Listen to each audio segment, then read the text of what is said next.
All righty, fellas. We're into week 18, the final week of the regular season where we get to punt the New England Patriots and all the terrible teams that we no longer want to watch until next September. But I'm going to enjoy it. I mean, we get one more week of red zone and then we're into the NFL playoffs. My Buccaneers need to take care of business today. Don't troll and lose to the worst team in the NFL, please. And have me watching the New Orleans Saints in the NFL playoffs or the Atlanta Falcons in the NFL playoffs this coming week. So hopefully we just take care of business and silence all the doubters there. Baker's coming in banked up, but I'm repping the Mike Evans jersey because we know what he did to Carolina at the end of last year. So let's go. Yeah, and then for us, obviously, shouldn't lose to Washington. As long as you don't lose to Washington, you will be playing the 7th seed. For my own personal interest, for rooting interest today, so the way I want it to work out is the Bears beating the Packers, the Rams beating the 49ers, and the Seahawks winning. So that way the Rams go up to 6th seed. The Seahawks are the 7th seed. Because even though I don't mind playing the Packers at home, if I had my choice, I would rather play Green Bay or I'd rather play Seattle right now with how Green Bay's been playing. Cowboys, regardless, you're at home. You should be able to win in wild card. And then from there on, it's like you're probably going to play Philadelphia. Assuming you win, you're probably going to play the 6th seed if Philadelphia were to, if the Rams were to knock off the Lions. There's a lot of hypotheticals. We're going to know it by the end of this slate. I'm really excited. Yeah, I think for the Bucs' sake, I would obviously, it doesn't matter what other teams do. If we win, we're in. And we're playing the 5 seed, which is going to be the NFC East loser no matter what. I would prefer to play Philadelphia than you guys. So Philadelphia, ideally, you guys take care of business, and then we play Philly in the first round. They're all over the place right now. And, a home loss to the NFC South 9-8 Buccaneers might send them off the deep end. And that's the type of team I want to play in the first round. Because then, we'll probably get destroyed by San Fran in round 2. But if the Rams beat the Lions in the first round, then maybe we're going to Dallas. And I would much rather go to Dallas than play in San Francisco. Yeah. So who knows what happens here? My Big Mitten team took a big L yesterday because I had the JT Pittman mini stack. And I thought that was a safe pick at the time. I was like, you know what? We're a couple weeks out from the playoffs. It's a big Mitten drafts, $250 entry. I thought Colts have a pretty good chance of making the playoffs. So I'm going to grab those two guys. Maybe I only get one good week out of them. I picked the wrong AFC team. I should have picked, Amari Cooper, David Njoku, or Jerome Ford, Amari Cooper instead. Well, if they lost to the Colts, they were in position to just win out and get a position, and they lost to someone they shouldn't have a couple weeks ago. Who was it? They beat Vegas last week, but I can't remember who they played 2 weeks ago. I'm trying to think. I think also, too, at the time, Stroud was out. We didn't know he was coming back. Collins was dealing with some injuries, too, so we didn't know that the Texans were going to go on this kind of run. Falcons. Yeah, they lost to the Falcons, which is got blown out. Yeah, not a great situation for me there. The big playoff best ball rooting interest that I have this week is goddamn Jacksonville and Buffalo. You got to win, man, because I'm going to be screwed if those two teams lose. I don't have any Steelers. I didn't draft really. I have a lot of Dolphins, so I guess the Dolphins getting the 2 seed and Buffalo being out of the playoffs would be good for the Dolphins. But man, I just need Buffalo in the 2 seed because that would be huge. And also too, Jacksonville was like my go-to mini stack. So I just they need to make the playoffs. Even if I only get one game out of Jacksonville and they lose to the Browns in round 1 or whatever, I just need them to be in the playoffs. They need to get me some points for sure. I had a 20% Taylor exposure. Yeah. Well, I didn't have that high of an exposure on Pittman and Taylor, but I did draft both of them on a Big Mitten team, which is not ideal. Yeah. We might, we'll and one good piece of news, though. Remember that monster team that I sent you that has the most broken combination of players? I have a team in Underdog Playoff Best Ball here, and I'll just look at it real quick. So I drafted basically a Bills 3 stack. So it's Josh Allen, James Cook, Stephon Diggs. When I drafted this team, I was in Montreal. It was week 14. The Bills had yet to play the Cowboys and the Kansas City Chiefs. Nobody was drafting these guys high. So I got Josh Allen at pick 32. He's a top 15 pick now in drafts. Yeah. I got James Cook at 44. He's a top 25 pick in drafts now. I got Stephon Diggs at pick 41. He's a top 10 pick, top 15 pick in drafts. And I was able to pair a Bills 3 stack with a Lions 3 stack of Jared Goff, Amon-Ra St. Brown, and Jameson Williams. And then a Dallas Cowboys double stack of Tony Pollard and CeeDee Lamb. So I have outs for a Bills Cowboys or a Bills Lions Super Bowl. And I got a one-off Brandon Ayuk at pick 8, which also was kind of a big value at this point in time because Ayuk goes a little higher than that. And, having a team with Lamb, Ayuk, St. Brown, and Diggs is just really challenging to do, period, let alone have Josh Allen on that team and Tony Pollard and James Cook on that team. And thankfully, on this team, one of my one-offs actually was Nico Collins. So Nico Collins now being in the playoffs is actually kind of good for me. And he actually has a chance. They have a chance to be the 4 seed still, because if Jacksonville loses, then Houston's the 4 seed. And what Pittsburgh's in is the 7 seed if that happens? Yeah. So if the Bills lose, then the Steelers get in as the 7 seed. The Bills are out of the playoffs. Okay, well, what happens if the Bills win, but Jacksonville loses?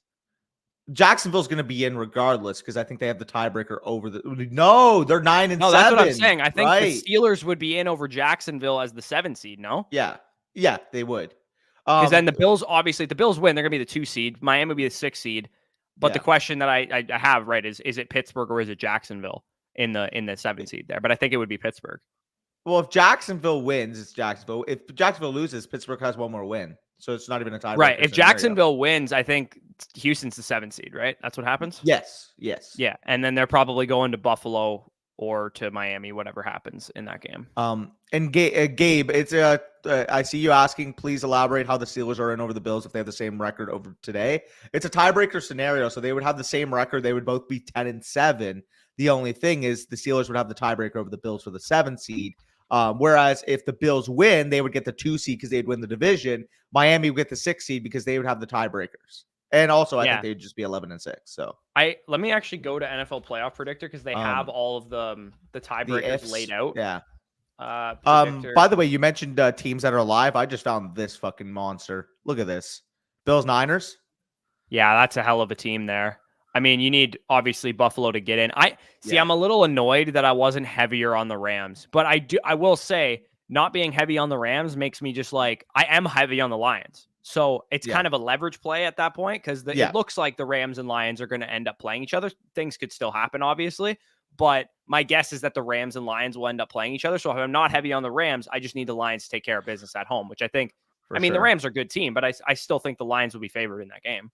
Yeah, what's my Rams exposure? I have oh my god, you and Flat were hammering Rams when we were in Buffalo. 36% Puka, 32% Kyron, 24% Cooper Kupp. Yeah, that's pretty wild.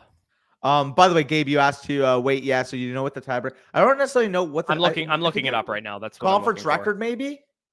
It's probably. I don't think the Steelers and Bills played each other, did they? That's what I mean. Is it conference record?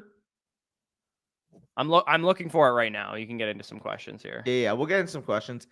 Best three bets for anytime touchdown parlay today, boys. Well, I'm gonna go look at the underdog pick and kind of see what the touchdown odds are looking like. I mean, from a safe perspective, I think Rachaad White's a good bet to be able to get. Yeah, Rachaad White's a good. Today. So, from a not safe perspective, I want to tell you guys because I placed 4-pick parlay on Cade Otton plus 340. Trevor Lawrence plus 425 for a rushing touchdown. Yep. Jordan Addison plus 190 and Drake London plus 265. Do I think those guys are all going to hit? Probably not, but it's a $10 bet that pays out $2,600. So I decided to do it. As far as like best bets, I would say, Rachaad White, probably a good one in that 1 p.m. slate. I think another good one is probably Jamal Williams. I was just going to point that out. Kamara for the Saints, I think he's a really good one. I'm actually looking at what his odds are right now. I'm sure they're like minus 110 or something like that. I'll just take a look. It's even money, so it's plus 100. Yeah. So not bad for him. Easy. I also don't because the game total is 28.5 in the Jets Patriots game. I think you get a good value on Breece Hall at plus 160 just because that total is so low is why he's plus money like plus 165 for a starting running back is like pretty good value regardless. So I actually don't mind Breece there as well. Yeah. Maybe I'll build out one of these. Actually, I'm gonna do a Jamal Williams. I'm gonna do this live right now. I'm gonna build out Jamal Williams. I'm gonna go Breece Hall. Let's keep it in the 1 p.m. slate. See if I can find another one here that's a pretty decent bet. Let's go Rachaad. We talked about Rachaad White too, so I'll put Rachaad White in this one. He's minus 115. So that's a Jamal Williams plus 100, Breece Hall plus 160, Rachaad White minus 115. If you stake those all together, $10 would pay out $97. I'm going to do 20 because I actually believe pretty confident in this one. So I'm going to go 20 to win 195 on that one. So if anybody wants to tail me on that, they can. That's what's up. That's actually so I was gonna bring it up to you. So you did your rankings for this week. We both posted our rankings, by the way, on the weekly rankings spreadsheet. Yeah, We I'll can, drop that in the yeah, chat I if was just gonna anybody, for say, whatever yeah, reason, is playing DFS, or maybe you week are 18 just championship. yeah, you got a week 18 2-week championship or something like that. Then I'll drop those rankings there.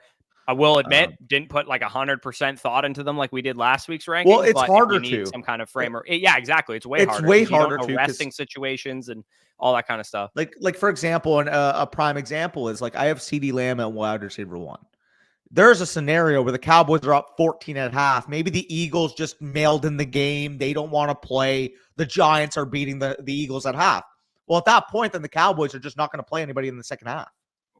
Yeah, that's possible. Like, there's for a sure. lot of scenarios like that. I mean, the Commanders need to phone this in, right? Like Yeah. it's a very cut and dry scenario for them. They're going to fire Ron Rivera after this game, and they're going to reset with Drake May, a new coach, most likely, right? That's probably what happens. There are some weird tiebreakers that go on pending results today that the Patriots could get the 2 pick, but I think there was like a 75% chance it's going to be the Commanders, assuming tiebreakers. I would love to see it be the Commanders because I have so much Jahan Dotson in Dynasty. So I would love to see Drake May be the quarterback there because Jahan Dotson's a lot like Josh Downs, obviously. So that would be a good kind of connection for him to build. As you figure, I hope he's just not in the NFC East. That would be great. Yeah, I mean, do you want to see the Patriots get a franchise quarterback though? I'd rather that than a team in my division. Yeah, I don't want to see the Patriots be relevant. I mean, I'd like to see the Patriots take a 10-year dirt nap. I would rather see Caleb Williams. Drake. I would rather play against Drake May every 3 or 4 years than 2 times every year. Yeah, that's basically my sum up on it. Any advice on getting league mates interested in Dynasty? First of all, if they ain't interested, probably not going to work out. You're best off taking maybe 3 or 4 of your league mates are interested, and then you can, join up with some other people that you know, or maybe go into like our Flock Discord and try and join some leagues that way, or maybe you get sicko energy and go to Reddit and try and join leagues that way, or to fantasy Twitter or whatever. But yeah, I mean, like my home league, like we're all diehard redraft players, but only 3 or 4 guys are interested in Dynasty leagues, including the guy who commissions the league has been playing fantasy for 10, 15 years. He's not interested in Dynasty. He likes the aspect of redrafting his team every year. Yeah. And I mean, like there's a commitment value there too, right? Like there's a certain commitment where you're in a redraft league every year. Like for example, in one of my leagues, like we started like 2013 pretty much, right? Redraft. But the aspect of, every single little mistake, if I'm not a nuanced Dynasty player, can go back and bite me in the ass, that scares a lot of people from joining. And again, like, I'm not going to lie, a factor of it is like, like Dan's been playing for how long? I'm sure for you, Corey's been playing for how long? Like if we started we had a Dynasty league that disbanded after 1 year because I had 4 first-round picks midway through the first season.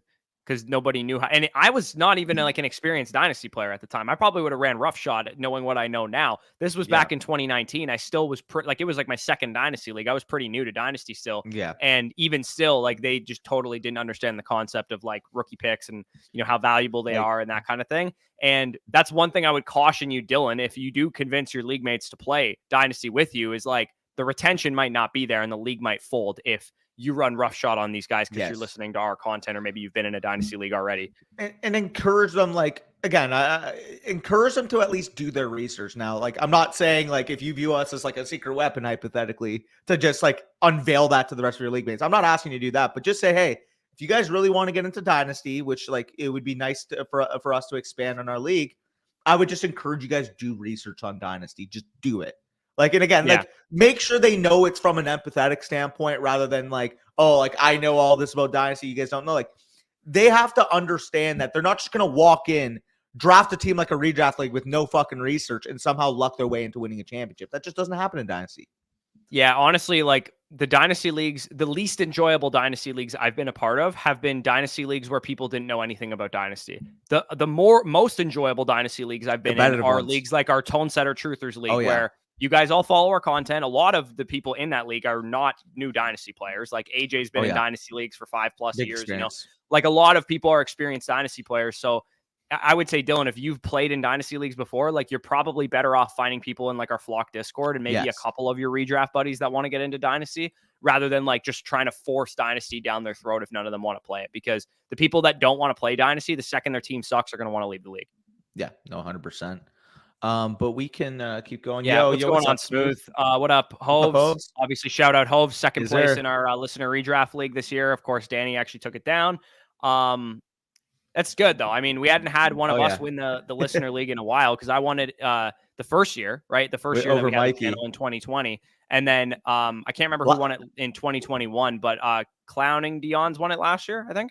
no, Flat won it last year. My team was, I think, I had like 200 or 300 more points than everybody, and I lost in the semifinal. Oh, that's tough.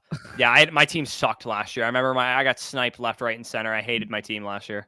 Oh yeah. Well, I was looking back at my team. It's like it was good. Don't get me wrong, but like at the same time, like I got lucky on a trade because I think I got CD Lamb and Ramondre. The like when Dak was hurt before CD Lamb really took off, I got CD Lamb there, and I think it was CD Lamb and Ramondre for somebody that was on a hot streak and like Gabe Davis or something. Like I got a really good value at the time.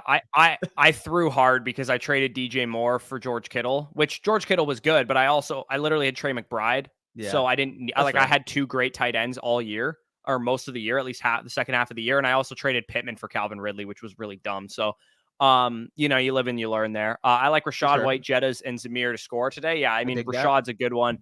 I wanted to keep it in the 1 p.m. window in case I win some 1 p.m. bets. Then I can go into the 4 p.m. window with like a fresh slate or whatever. I usually like doing that, to be honest, but those are all good options there.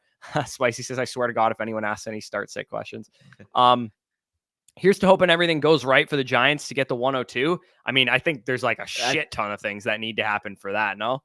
Yeah, that like including Washington beating Dallas, Hey. which I don't think would happen.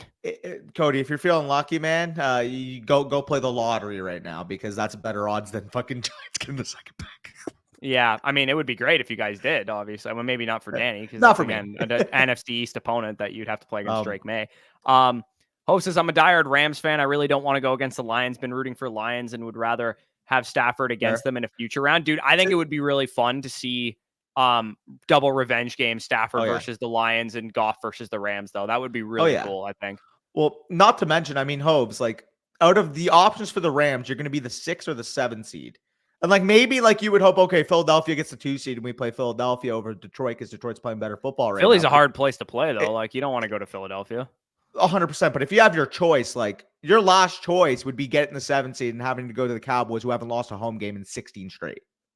Like that's, yeah, you don't want to go to Dallas. And you also, I mean, not that the 7 seed's going to upset anybody, but like being the 6 seed versus the 7 seed is a good thing also inherently, because if there's another upset, then you don't have to go to San Francisco. Yes. Well, which that's probably unlikely that Green Bay would beat Dallas or whatever. But if they did, then you avoid San Fran until the NFC Championship, and instead of you beat Detroit and then you go to Dallas instead of San Fran, or to not Dallas, to whoever wins the Eagles and Tampa game. Yeah, no, for sure. I will say though, right now, man, like if I had to power rank the NFC, I think you got to go to the Niners 1. I personally would put us 2, and then the Rams would be my 3 right now. Like the Rams, yeah, I think they're definitely playing better than Philadelphia. I honest to God, I think you can make the argument that prior to last week, Tampa was playing better than Philadelphia as well. I don't disagree. It's tough. I don't think you could, like, dude, there's so much like infighting and bullshit going on with the Eagles right now. Like you don't want to be an Eagles fan at this point in time, I don't think. But they could always I heard I was watching Rich Eisen's show, and he asked Chris Collinsworth, of the 2 teams that were in the Super Bowl last year, which one is more likely to turn it on and go on a run? KC for me. Yeah, well, his point was, yeah, KC's probably more likely because they're the one that are like not like, caving in and collapsing right now like Philadelphia. But at the same time, I feel like there's more teams that can do damage in the AFC. Like there's 2 teams in the NFC other than Philadelphia that can probably do damage. So if one upset happens, then you figure that the Philadelphia Eagles can probably do a lot. And also too, if Philly's playing at their best, they're one of the top 3 teams in that top tier with those guys. So for sure, KC, to me, I didn't really like, I don't disagree that I think their path is maybe a little easier because they're playing a little bit better. But at the same time, like, dude, going to Baltimore is going to be difficult, man. Like Miami and Buffalo and these other teams, they're good teams. Like Cleveland's a good team. Like they're hard to just annihilate the AFC, in my opinion. I agree that the path is harder in the AFC, but the thing that I keep falling back to is you have the best quarterback in the NFL. You have the best defense he has ever played with. Like, this is not even close. This Chiefs defense It's is also the worst legitimately receiver really core and good. the worst tackles he's ever played with, though, too. 100%. It's got its flaws. Shout but out Donovan Smith. Don't need you anymore because we got Tristan Wirfs and Luke Gadecki now. Travis Kelce actually starts playing like Travis Kelce. Rashee Rice, more snaps, really shows himself as this wide receiver one. Like, I can see the path for the Chiefs. And it's kind of like the factor with Tom Brady in 2018, for example, where the receiving corps was kind of a mess. The defense was very good. And we ended up seeing, what, a 13-3 Super Bowl win over the Rams. Yeah, like, that would be the path for the Chiefs. It's that funny, too, because Tom Brady said, like, after the AFC Championship game where he was like, everybody thinks we suck. And I'm like, we kind of all did think that they sucked. Like, we didn't believe that they were a good team. Nobody thought they would make the Super Bowl that year. Nobody did. No, and that's kind of the Kansas City Chiefs factor right now. Is just, a couple guys make some plays in some crucial games and you can get there, right? Like, I don't think Kansas City's going to get blown out by any team that they're going up against. Like, if Kansas City has Miami come into Arrowhead, they're probably winning that game. For sure. Like, I'm looking through it right now. So the New England Patriots were the number 2 seed at the time, obviously, where the number 2 did get the bye. They beat the Chargers in the divisional 41-28, and then they obviously won that OT game against the Chiefs. And I believe that was when Frank Clark was didn't get the ball back, and everybody wanted the rule changed.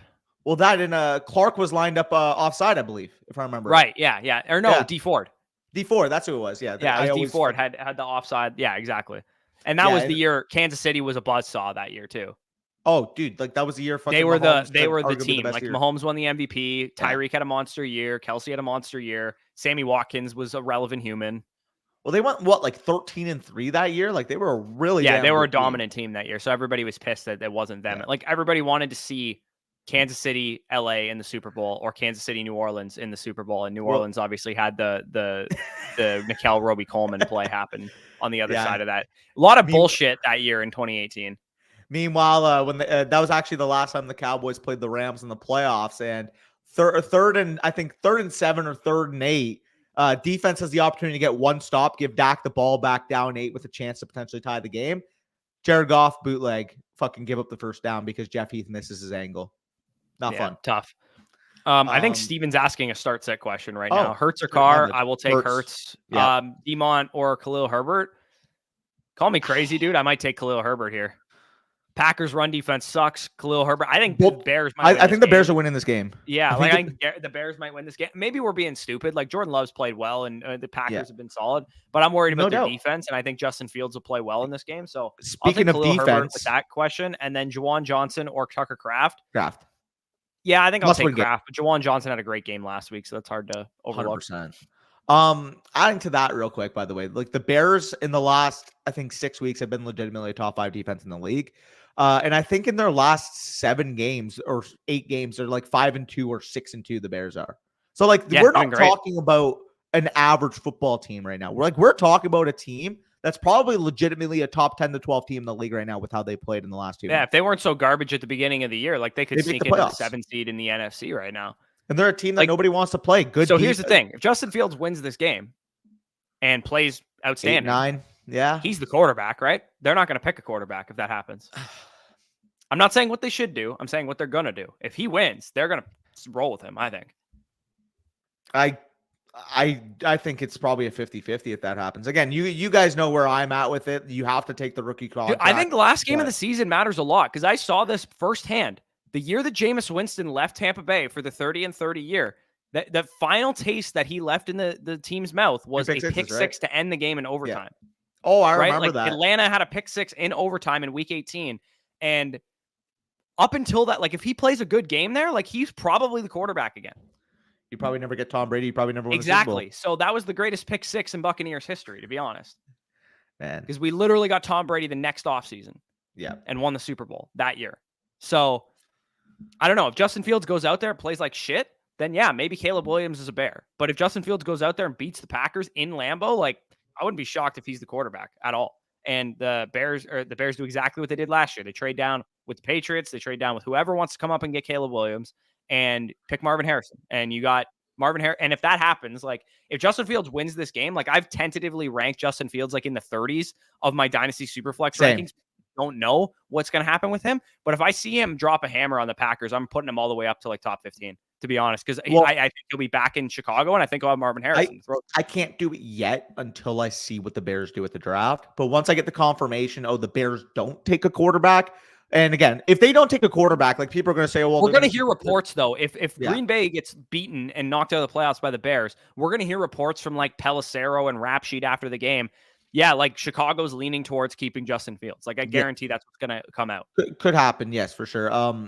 But I also have to address this because somebody had mentioned, like they're just going to stick at one and take Marvin Harrison. That absolutely is not going to be the case. Absolutely is not going to be the case. Yeah, you're going to get at least three first just for moving down 1 or 2 spots, at least. I think you get 3 firsts. Like genuinely speaking, like even moving down to 3 to 4, people might say, "Oh, that's outrageous." Imagine the bidding that's going to be happening for that one pick. For reference, I loved Bryce Young, the prospect. He is not Caleb Williams. He's not close to Caleb Williams, in my opinion, because I think Caleb Williams, from the size perspective, from the outer structure, from the arm talent, like you're talking about one of the top tier number 1 overall pick prospects that we've seen, which is funny enough. I think Drake May would also be in that tier if Caleb Williams was in this draft. But we saw last year, the Panthers gave up 3 total first round picks, a second and DJ Moore to move up from 9 to 1 for Bryce Young. Yeah, and there's a number of teams in that top 9. If we're going to use 9 as the benchmark, because Atlanta picks at 9, and they're probably the last team that has. You don't think the Falcons would offer 4 1s? Yeah, the Falcons could go up. Don't think the Jets would, because Rodgers is coming back, but they're also don't have a long-term quarterback. Tennessee's probably going to stick with Will Levis, but they're not out of, like, if Caleb Williams became available at 1 overall and all it cost them was 2 1s or whatever, they might go up for Caleb Williams. The Giants at 5, that's a realistic possibility. And then the 2 most realistic ones are that you move and swap picks with Washington at 2, or the Patriots, wherever they land, they're at 3 currently. You could swap with them. And also, Arizona's not out of the question because they have extra draft capital. And even though they're probably going to stick with Kyler Murray, if Caleb Williams became available, he might be the only guy they'd be willing to move off of Kyler Murray for. 100%. And by the way, so like we said, I think some combination, like there's going to be Caleb, there's going to be Drake, and Jane Daniels is going to find his way into the top 10. I still think, given the buzz we're hearing. Everybody's doing it, and I mean that's fine. Like maybe it's going to happen, but I'm still concerned that NFL teams are going to like view him the same way that like the media and the fantasy community is going to. And I understand that, but at the same time, and again, this is not an apples for apples comparison. I'm not calling him Lamar Jackson, but in a year where Lamar Jackson, people didn't want to pay him in the offseason, people didn't want to trade. Well, guess what? Lamar Jackson went 32nd in the draft. No, but I'm saying like they've learned from that mistake because he's clearly won 2 MVPs. He's one of the, in my opinion, top 3 to 5 quarterbacks in the league, period, right now. Teams are going to see what he did this year, and they're going to be like, okay, how can I replicate that type of offense? Yeah. Jaden Daniels is the closest thing that we'll see from a prospect towards getting a potential Lamar Jackson, I would say, just from an athletic standpoint. Like, I'd be curious to know, like, if the draft order stayed the way it is right now, Chicago, Washington, New England, I'd be curious to know, like, let's say Carolina or Chicago can't trade out of 1. Are they just going to take Caleb, or are they going to do something else? And then Washington probably, I mean, they're guaranteed one of the top 2 quarterbacks. Yeah. If you were Washington, would you trade an extra 1 or an extra whatever that you need to trade to swap to get 1 to get Caleb instead of Drake? I wouldn't. I honestly, like I've said it before to you. I think this is a 1A, 1B situation in terms of quarterback prospects. And I'll tell you right now, every league that I'm picking, like 104, 105. He is a hometown kid, though. Nate points out here at the bottom of the chat. He is a hometown kid for them. For sure. No doubt. I can't see you giving up extra cow unless they clearly view Caleb as much better than Drake. Which is possible that a team would view him that way. I don't think they are that different, but it's possible. Drake had a bit of a down year this year, but so did Caleb. So the other thing I'll say, by the way, is so in your drafts, let's just say you're picking 104, 105. There's going to be a real possibility that some people actually take Jaden Daniels ahead of Drake May in your rookie drafts. And I've seen it on Twitter already, people talking about it. Like if Jaden Daniels goes top 5, I've heard people say that you should take him first. Yeah, that I don't think I will, but I think I've heard people say it. And if he's, it's the same people that 104 is the max I can go first last year. 104 is the max I can go there because I just genuinely think Marvin Harrison and the 2 other quarterbacks are just such crystal clean projections. But again, 104, I would still take Neighbors knowing what we know right now, but say he goes top 5, you need a quarterback. I won't fight you on that. Yeah. But like his Neighbors, his floor is 6 in the draft, honestly. I think his floor is 6, maybe 7. Tennessee, that's his floor. 8 Like he's fucking going higher than that. And Jets. Odunze goes higher than him, and then his floor is 10 or 8 with the Jets, maybe. Imagine Neighbors with Garrett Wilson. That would be fucking fun. That'd be crazy. There's so many wide receiver needy Oh, teams at the top of the draft. I would not be shocked if all three of them went in the top 8. Mixon, Jordan Mason, Breece Hall, or Zamir White, which 3 out of the 4 half PPR league?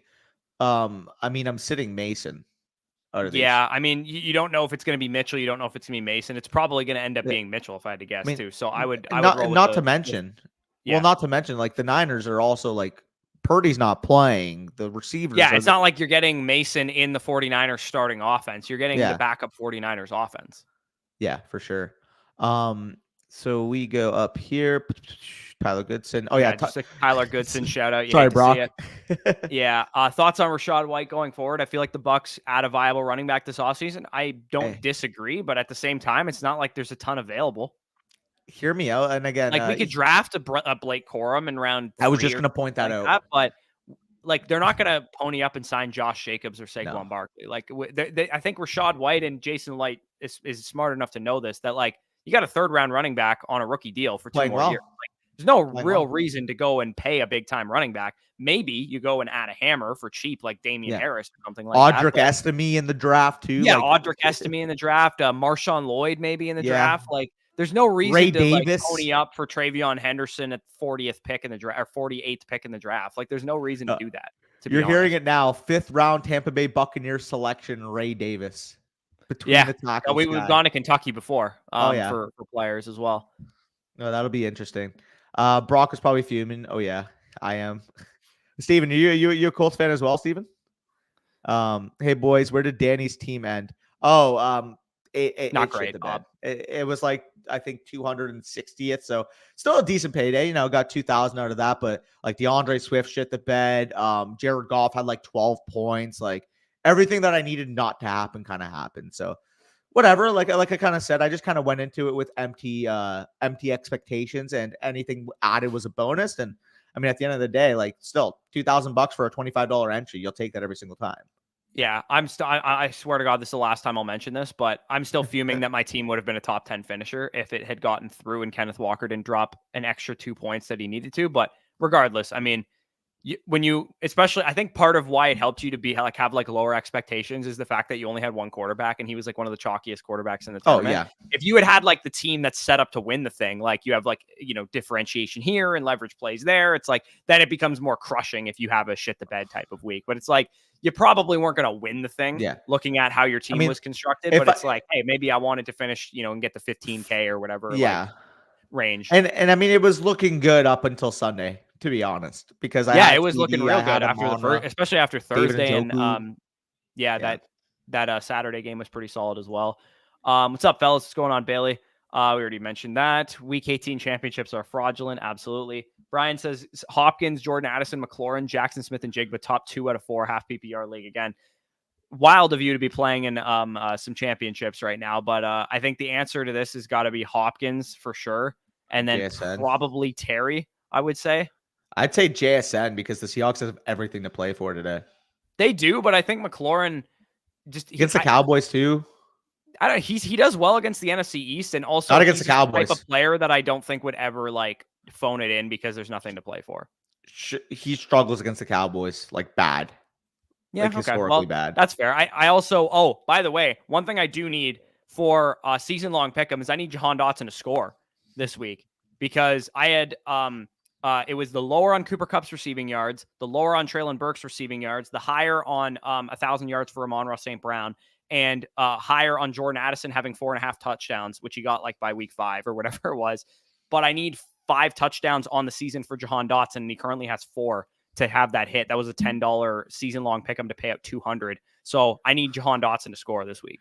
Hey, Gio, appreciate the $49.99 super sticker. And he's got a comment here. Good afternoon, boys. Hope all is well. Appreciate that, Gio. Hope all is well as with you as well. We're just praying that our teams win. We're praying for a nice Sunday. And I mean, the wild card is next week, man. The wild card is next week. NFL playoffs is next week. So we're just excited. Again, appreciate the super chat. Hopefully you won your league and hopefully we're able to help you out. Appreciate that. Yeah, we really appreciate the support, Gio. But if you want to get the most for your money, Flock Fantasy is probably where you need to be. Maybe you're already over there. and signed up or whatever, but you get a lot more value for your money than a super chat. But we absolutely do appreciate the support on that. Hopefully we helped you win a league or whatever. And I think we did, if I'm not mistaken, because I think he's tweeted at us a couple times. Yeah. Bailey says, I need Tampa to make it. I need Tampa to make it as well. Same. Bad news I have for a lot of Jacksonville. Tampa. It's snowing in Vermont. If you know, you know. I really don't get this reference, but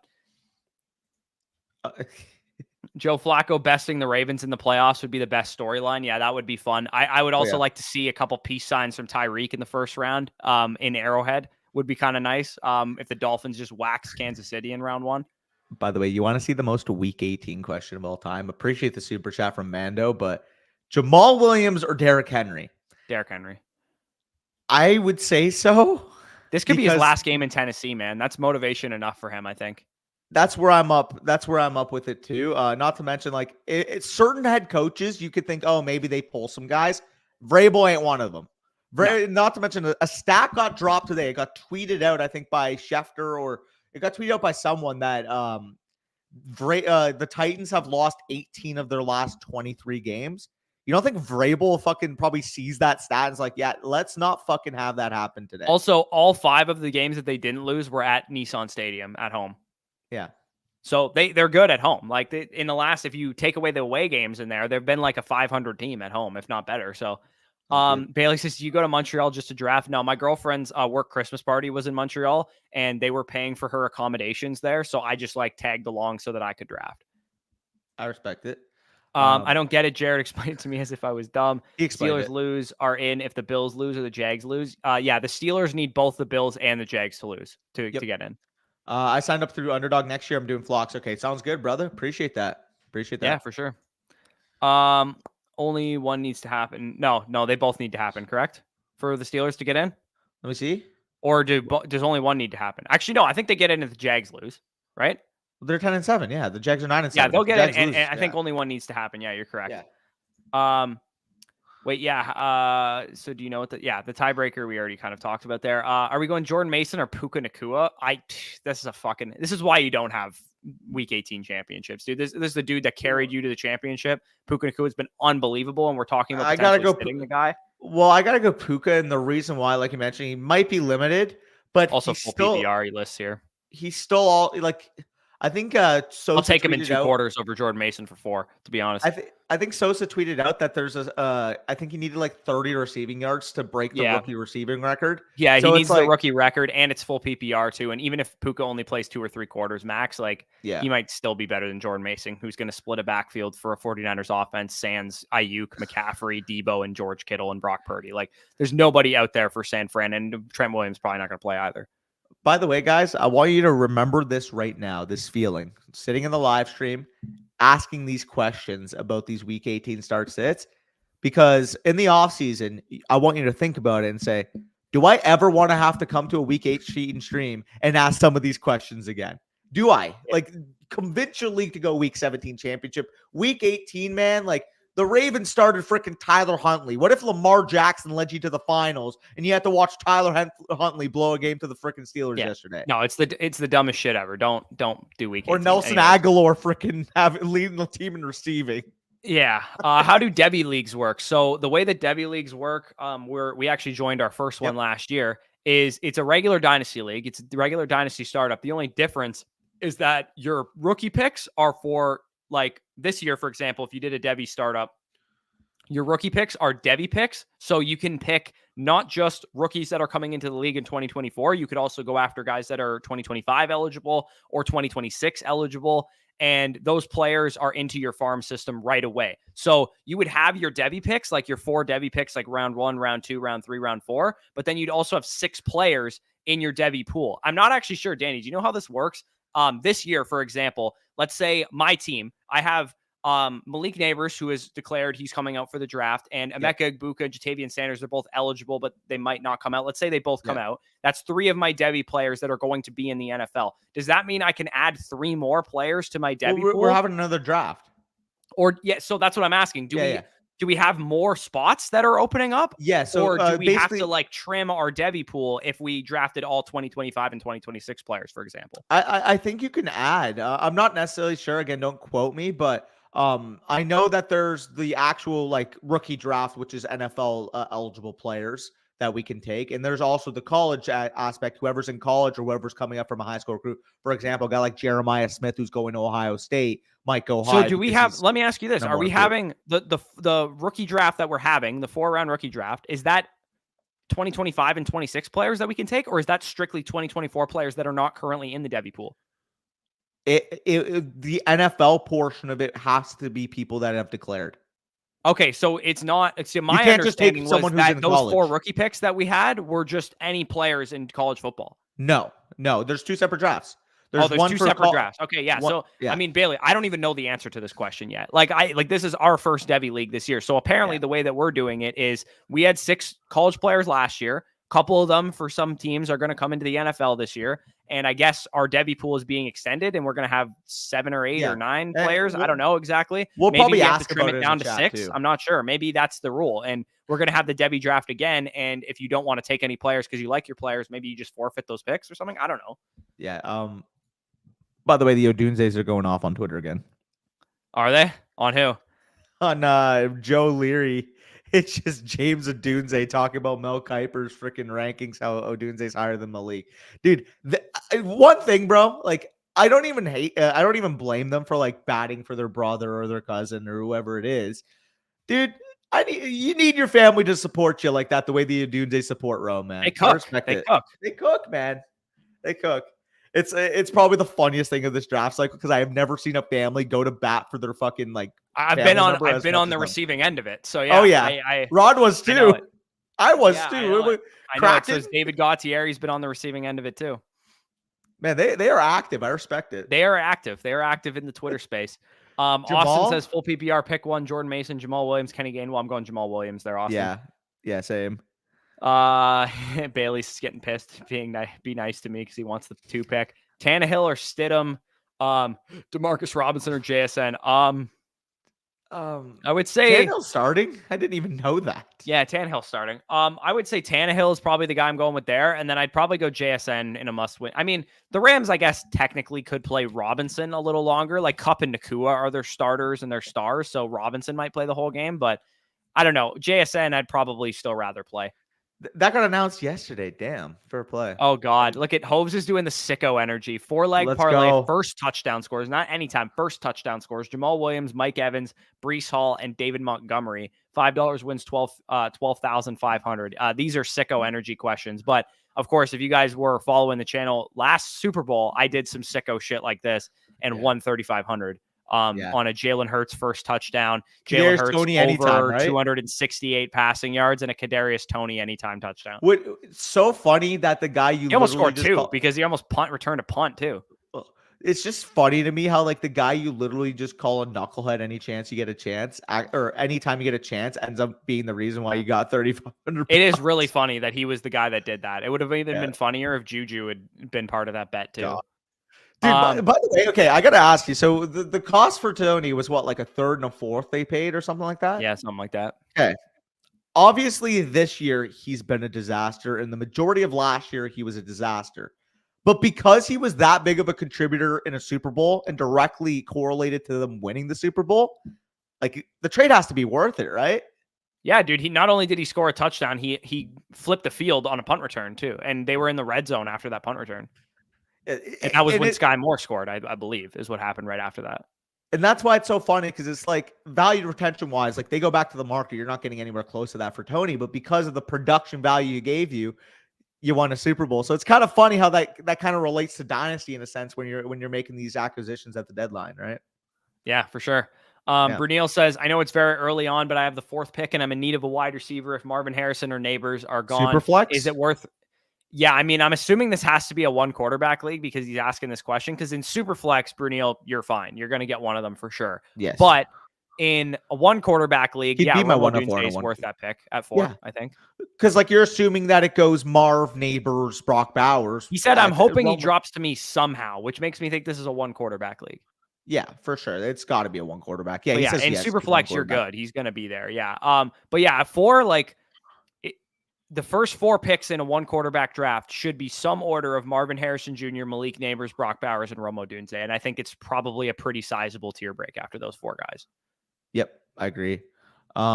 So we got Jesse says, wait, it's super flex, he says. Oh, okay, if it's super flex, bro, like you're good. Bro. You're gonna get one of them guaranteed. Yeah. If you love Odunze, like by all means, like you could trade down and stuff. But by the way, too, I'm hyped that you traded me the 107 in our Tone Setters League because now I'm guaranteed. Rome. If Daniels goes in round 1 and potentially we get more, like we get Penix in round 1 and shit too. Yeah, that would even push more guys down. But I'm guaranteed one of the Bowers, the top receivers, or the top quarterbacks, which I'm pretty hyped about. And I mean, one thing that I think the only thing that could change that is if Henderson declares and he gets high draft capital, because I think he's the only guy that could maybe go higher. Brunel, I understand you have Dak and Mahomes, but if Caleb Williams or Drake May fall to you, there's no chance in heck you're taking Neighbors or Odunze over them. Like, you just don't do that. You just don't. Yeah, no, you don't. You trade the pick. Harrison, trade Harrison, a quarterback. I'm taking over May. If Harrison fell to you and May was, I don't know how the hell that would happen, but like that would probably take Daniels going, high in the draft and stuff. But May and Harrison are like the 2, 3 in some order, and then 4 is to me very clearly Neighbors at this point. And listen, I love my guy Dak, but if you have to trade Dak because Caleb Williams or Drake May fell to you at the 104, you trade Dak. That's what you could also trade Mahomes too if you wanted to. You could, yeah. Get a Godfather offer for Mahomes and get a bunch of picks and some more players and stuff. You could always do that as well. But yeah, rookie drafts, again, if you guys are new to Dynasty, this is the first Dynasty league you're ever doing, you're going to hear us talk about this all the time. You do not draft for need in rookie drafts. You don't. If you like play, and you also, we've talked about this on numerous occasions, one of the biggest mistakes people make is trying to look smarter than everybody, and they love Rome Odunze, so they pick Rome Odunze at 4. It's like, you didn't need to pick him that high. Why don't you trade down 2 or 3 picks and get Rome Odunze where the market is valuing him? Then you still look smart, and you pocketed a 2nd-round pick at the very least, if not more. Yeah, no, 100%. We got a super chat here from Transient. He says Trevor Lawrence or Nick Mullins. I don't think Mullins is starting, is he? Yeah, he is against Detroit. Is he starting? Yeah. Okay, well, it would have been nice if they fucking started him last week when I needed him. In the championship instead of starting Jaron Hall. Like we all knew how that was going to turn out. Yeah, me too. I could have really used that. I'm going Trevor Lawrence. So against Tennessee, you need to win to get in. I understand he's like banged up coming to the game, but the Jaguars need to win this game. So they will do so. Yeah, absolutely. Jesse says also thoughts on David Njoku going forward for Dynasty tight end premium. Is he a sell or a hold? I mean, it depends what his value is. If you can get like a haul for him, like everybody's a sell at that point. But if he's valued as a top 5 tight end in your league, that's one thing. But if he's a top, I still don't think that's outrageous. I don't think you absolutely have to sell him if that's his value. Because I don't think it's crazy to say that he is a top 5 Dynasty tight end. I don't disagree. Like I would take him over like Travis Kelce easily. But if somebody's willing to give you, Mark Andrews for him, then you should sell him. Yeah. You got where we left off. Don't do this to me, Bailey. Nobody's starting me in this question. Let's just put it that way. I'm like the Puka Williams of running backs. Like he's like the same size as me. So I mean, Danny, we got Tyler Algier versus Puka Williams here. Like, dude, fucking. I mean, to make your decision easier, I literally played fullback when I played. I played fullback and linebacker. And to make your decision easier, I'm a concussion waiting to happen at running back. So I had 3 concussions in 2 years just because I was reckless. Well, I'll just get laid out immediately every time I touch the ball. You run me on I'm nimble enough that I could run like a little angle route, but I'm getting absolutely leveled the second I catch the ball. So, funny thing is like, obviously the majority of my values, like, A gap runs, put your head down, get 3 yards and just fucking push the pile. But I still remember I actually got used in the screen game a little bit. So we had to play, it was just a fullback screen. So we'd fake the screen to the running back on the other side, and then I would leak out late and they would throw me the ball. And I remember we were under the lights, fucking 7 p.m. against the team. I had like a 50-yard screen pass, and I was just hauling ass down the field. You just the equivalent of Mike Tolbert. Or like when who's the Ravens fullback? Patrick Ricard catches a touchdown or whatever. That was literally me, Bo. I broke a few tackles. I got hawked down because a DB like caught me and tripped my ankles, and I was like on like the 15-yard line. I'm like, you couldn't just let me score, man. That would have been like house those. We used to see fullback screen touchdowns in this house. Yeah, I was getting gas, man. I ran 45, 50 yards. Pull a James Harrison at the end of the run. Should I start Jahmyr Gibbs or Saquon? I'm already down 50 points because I'm against Nico Collins and Taylor. That's tough that you're down that bad. That's a tough scene. I would say like Saquon is probably the best option here because I mean, Dan Campbell hasn't said anything. We're going to rest starters or whatever, but like, I'm worried that like the second they get up in that game, like Jahmyr Gibbs is out of there. I would probably play Saquon there. By the way, I mentioned this comparison, but for reference, just imagine this imagery of a fullback lad taking a screen pass because this is what it looked like. Just absolute tone setter with the ball in his hands. Yeah, there you go. There's a little gut hanging out of the jersey, fucking thick boys. Yeah, Lions are for sure the easiest option for round 1, and the storyline is insane, but wanted to see the Lions make a decent run before they meet the Rams. Yeah, that's fair. That's a fair point. If you're a Rams fan, you don't want to see the Lions do well. Hey, real quick, on Hope's thing about Stafford top 3 right now, I would make the argument that the only two I can say are playing better would be Dak and Lamar. Like right now, Stafford has been absolutely fantastic, and you guys know how high I am on Stafford. I think he's always been a top 10 quarterback, and this year I think you can make the argument maybe top 8. Like he's been awesome. DK Metcalf or Calvin Ridley, full PPR, JK, he says. Okay, so we don't have to answer that. Gainwell or Jamal Williams, I think we answered that already. That was Jamal. Up in the chip, ew, but it's close. Full PPR, tight end, Kincaid, Laporta, or Juwan. Even if you get 2 quarters out of Laporta, I want Laporta there. HN. This is a little bit narrative-y, but like Dan Campbell doesn't seem like the guy that would just pull everybody after like not quite. No, he might pull people at like, in waves or whatever, but I would roll with Geno as your quarterback there, DK Mitchell, because Seahawks have something to play for sure. Mitchell or Mason? I would personally go Mitchell of the 2 running backs, but Mason and him are like basically probably going to split the work evenly. Washington's at 2, should be beating down Chicago's door to bring the local kid Caleb Williams home. Yeah, they definitely could be trying to move up a little bit. Gainwell or Tyler Lockett in my flex. I mean, Swift's playing, right? They got to win. Yeah, I'm going Lockett. Or no, are they playing after you guys or before you? Same time, I think. Same time, so they're just going to scoreboard watch, and if you guys are beating the brakes off of the Commanders, they'll probably pull everybody. We play at 4:25. Yeah, there's like 7 games on at 4:25 this week. It's like an even window. It's like 6 and 7, I think. Yeah, the Eagles are at 4:25. We're at 4:25. Rams are at 4:25. Broncos 4:25. Chiefs 4:25. Yeah, there's a lot of 4:25 games this week. Yeah, but I would go with Lockett regardless. I think Lewis. Gainwell's definitely probably in line to get more work than usual. But Swift's out. Okay. Yeah. Okay. Well then, yeah, maybe I'd go Gainwell at that point. Yeah, that's fair. Because then there's also like even if the Eagles aren't going to make the playoff or not make the playoffs, but not get the 2 seed, they still might leave Gainwell in there. Yeah, for sure. New owner wants to drive ticket sales. Yeah, it's a good point about Caleb Williams, though. If they wanted to make a splash, like, I mean, May is a great prospect as well, but driving ticket sales, the move is to go trade up for Caleb Williams, who is the local kid, for sure. Thing about Caleb is that he's more marketable and the league is changing. Caleb might become the highest paid quarterback ever, just not off of talent, but off of popularity. I mean, that would be pretty wild if that was the case, but yeah. Already excited for Tail of the Tape. Might have a slight change to how Tail of the Tape works this year to Caden, just because we got dinged a little bit for using film in YouTube videos last year. So I don't really want to mess around with that because I don't want to get the channel banned or anything. We got our ways around it. Sign up on Flock and you guys will know. Yeah. So the plan this year is I am still going to do prospect profiles like Tail of the Tape, but I don't think I'm going to show any tape in the videos, and we'll actually do film breakdowns on the site. So that way we don't have to, get in trouble for putting film clips that we don't have access to on YouTube, because YouTube is really picky with that kind of stuff. So what we'll probably end up doing is like a player breakdown and talk about everything that I did in Tail of the Tape, just not show the actual film. And then the actual film portion of it would be us breaking down the player on the site. And instead of it just being me, it'll be both of us as well, which is probably a good thing. And I don't know. Let me know what you guys think of this plan. I think the plan that we've talked about separately off camera is, if we're scouting Drake May, I watch a game on Drake May and you watch a game on Drake May, and I lead the Tail of the Tape kind of study of that game. And I'm like, hey, this is what I saw in this play and, et cetera. And then you lead the next game.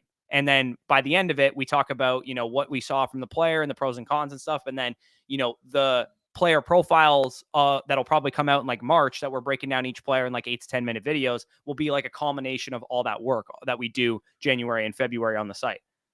For sure. By the way, I got to point this out. For anybody, like I know we talked about Tyler Goodson today, but can anybody just acknowledge that Gardner Minshew is the reason why that didn't work? Like he completely missed that. I fell asleep in the throw. third quarter of that game, so Dude, I wasn't even watching. Well, because he basically he swung out, so he's expecting it to come inside. Minshew throws it to the outside, so he has to adjust and try to catch it behind him, and he drops it. And everybody's like, Tyler Goodson, you dropped the pass, hit him in the hands. It's like, dude, Gardner Minshew, man, you know where to fucking put that football. Like, don't blame it on the third string running back. That shouldn't even be on the field in that moment. Yeah, no, I feel you on that. Do you expect Waddle and Mostert to sit? Waddle for sure. I think expect to sit. I think Mostert he's already too. been rolled out. I think Mostert did too. Yeah, I expect both of them to sit regardless. Yeah. But I think one, if not both of them, have already been rolled out. Gabe says, worth keeping Josh Jacobs in Dynasty. I have him and Ramondre, but not feeling stellar about either after this year. Jacobs, I think, is a price-dependent hold. So if you can get a top 10 rookie pick for Josh Jacobs, then yeah, I would probably sell him. But at the same time, the running back market is pretty barren right now. And Josh Jacobs has 2 or 3 more years left in the tank of Joe Mixon plus type of production, in my opinion. Whether it's with the Raiders or not, he's going to get paid by somebody, I think. And he's one of the few, him and Saquon are the 2 running backs that I think will get solid contracts in free agency if they're not with their current teams. Yeah, for sure. I'm curious who ends up paying. I would be curious to know that too. But I think generally speaking, if you have Josh Jacobs, you probably should just hold him if you're in a competitive window. Yeah, no, I agree. And Ramondre too, like I think he's more of a buy low than anything because if they get a top quarterback in a draft, like I don't think they're gonna maybe they add a piece to the backfield, but Ramondre is still a 3-down dude, and he commanded a huge workload most of the year. So, by the way, so Puka needs 4 catches and 29 yards, and the Rams will sit Puka once he reaches those records. There's a report from Glazer 6 minutes ago. Right. So that's more context. Start 2 in full PPR, Devon Achane, Bijan or Brees. This is tough. I actually think all 3 of these guys are pretty good starts this week. Can you not flex one? Like, there's not many people I feel confident in week 18. Yeah, literally. I would say Achane has to be in your lineup. It's a must-win game for them. Bijan versus Brees. I'd say Brees has been the more reliable guy. So I'd probably just go with something him. on the line. I don't know, man. It's tough. I actually like all 3 of these guys though. So I do. Can you not get one in the flex? Yeah, I would love to get one in my flex.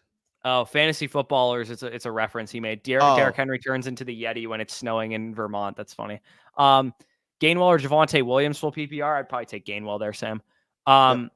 I signed up through Underdog next year. I'm doing flocks. Oh, okay. I see what you mean. After drafting Rodgers, I still made it to the Super Bowl with Flacco. Only option is Howell or Tannehill. And would you go? Okay, so Debo. I don't think Debo's playing, right? No, I don't think so. Yeah, like this again. This is why Week 18 sucks, man. Like Week 18 championships are brutal. So you have to go Curtis Samuel in that other part of the question. Would you go? He's playing. Wait, will Debo score a touchdown? Are they playing? Okay, wait. Hints at 49ers plans for. Oh, he said it depends on how the game flow is going, but you want to give your body a rest. So that clearly means he's not going to play much. I would say. Knowing that you have a decision between Howell and Tannehill and Curtis Samuel has to be in your lineup, then just play Howell and go for the sack. Yeah. That would be my advice. By the way, did you see the report? Like Jamar Chase was getting asked about like the prospect of T. Higgins like coming back, and he basically said it depends how much I take. Yeah, I did see that. That's so alpha. I'm not gonna lie. I think he'll be gone. I think so too, but like. Dude, like that's said that before the season, but I think T. Higgins has had such a bad year to the point that they're not going to want to pay him what his market value will be. So maybe they tag and trade him or whatever, but I actually think that there's a good chance T. Higgins is gone. Panther. Yeah, please be a Panther. Please, save my Bryce Young shares. Yeah. I mean, he's from Tennessee, but he did play Clemson. Yeah, he played at Clemson. That's a good point. Yeah. Okay, we actually are out of time because the games have actually kicked off. But shout out to Ethan, won his first Dynasty League. Love to see that. Jamal or Gainwell. Hopefully you got one off here, but Jamal would probably be the guy that I would go with. We said Gainwell there with Lewis. What's up, Toronto Dave? Never What's doing up? Week 18 leagues. Absolutely. Goff or Kyler? I would roll with Kyler there, Jordan, personally. Yeah, not kickers fair. and defenses. Down big, need the highest upside swings. Hopefully you got this off, Sam. But yeah, Jamal Williams would be the option that I would go with there. And then the flex would probably be Gainwell. Yeah, probably Gainwell. We've always done 3-round playoffs, and the commish actually changed it this year. This year, I actually made it to the chip thanks to y'all. So you didn't win it, I guess, if you said you made it to the chip. Otherwise, you would have said I won the chip. But still, hopefully you got your buy-in back or whatever. Appreciate that, Gio. Got to run. Take it easy. Gio. Yep. What are your thoughts of taking Marv at 101 in a 10-team super more flex? Stomachable in 10. In a 10-team, it's more stomachable, but I probably still don't want to do it.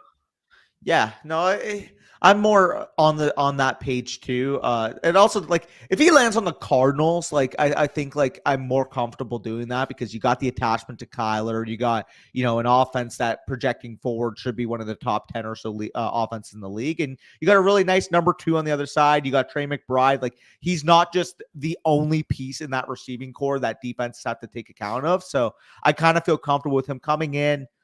I can see him having a 1,200-yard rookie season because he's that level of talent. And I mean, attached to Kyler Murray long-term, you have 1,200 yards in your rookie season, you're probably going to be a top 2 or 3 dynasty receiver. Yeah, it's really on a dependent where he goes. But I think Justin Fields and Kyler Murray are the 2 like betting favorites, I would say, for who gets Marvin Harrison services. And those are both 2 pretty decent landing spots. So sure. Go Panthers. Get the fuck out of here, dude. Get the fuck out of here. Yeah, we don't want that shit in our chat. No who dats in the chat. That's a new rule. If you're a Saints fan, keep it to yourself. No fly Eagles flies either. And we got a deal. Luga. Anyways, remember when we put up a billboard in your city saying "we dat"? That was funny. Cedric Wilson or Josh Reynolds? Ew, like this is the most Week 18 question of all time. And I would probably say Josh Reynolds, to be honest. Yeah, I think so. What the hell? Psyched for the rookie draft. Yeah, dude, that's a hell of a haul that you got there. You're gonna have some fun. Man. That's fun. Ready to start my rebuild. I have 3 firsts and 3 seconds and 25. Also, yeah, you love to see that. Jordan Love or Tua. I mean, you got time to get this one off, but I would probably roll with Jordan Love, to be honest. Yeah, same. Rams just confirmed they'll say, yep. Okay, so he pointed that out too. Thank you so much. Anytime. I would have said Bucks. Yeah. Okay, Bucks game is on, so I'm trying to cook out here. Pollard against Washington or Gibbs against Minnesota. I would go with Pollard. Huh? I think these are both 425.